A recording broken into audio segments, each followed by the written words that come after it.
देखो, Iran, Israel और America की वार से ग्लोबल पर क्या इफेक्ट पड़ रहा है आप देख ही रहे हैं। तो कुछ दिनों पहले इंडिया में एलपीजी एंड पेट्रोल क्राइसिस देखने को मिला।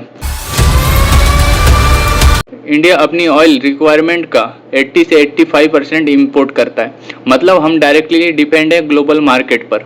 अगर इंटरनेशनली क्रूड ऑयल प्राइसेस बढ़ते हैं तो इंडिया में भी पेट्रोल और एलपीजी ऑटोमेटिकली महंगा हो जाता है। ये कोई सडन प्रॉब्लम नहीं है, ये एक स्ट्रक्चरल डिपेंडेंसी है। 2020 में जब कोविड आया तो डिमांड ऑलमोस्ट क्रैश हो गई। ऑयल कंपनीज ने भी प्रोडक्शन कम कर दिया, लेकिन जैसे ही लॉकडाउन खुला तो डिमांड सडनली बूम कर गई। सप्लाई उतनी फास्ट इंक्रीज नहीं हुई, लेकिन सिंपल इकोनॉमिक्स, डिमांड बढ़ी, सप्लाई कम हुआ, लेकिन प्राइस जरूर बढ़े।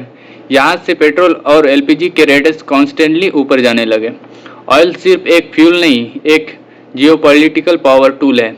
ऑयल की production countries, specially OPEC group, production control करते हैं मार्केट को स्टेबल रखने के नाम पर। लेकिन रियलिटी ये है, जब सप्लाई लिमिट होती है प्राइसेस नेचुरली हाई रहते हैं। इसके अलावा वार, सैंक्शन और ग्लोबल टेंशन भी सप्लाई चेन को अफेक्ट करते हैं और इसका डायरेक्ट इम्पैक्ट पेट्रोल और एलपीजी पर पड़ता है। अब आते हैं इंडिया के इंटरनल फैक्टर पर।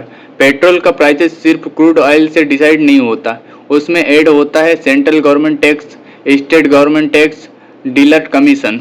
कभी कभी टोटल प्राइस का 50% से ज़्यादा टैक्स होता है। एलपीजी सिलेंडर में पहले सब्सिडी स्ट्रॉन्ग थी, लेकिन ग्रेजुअली सब्सिडी रिडक्स हुई है। मार्केट बेसिस प्राइसिंग अप्लाई होने लगी, इसलिए एलपीजी भी महंगी होता गया।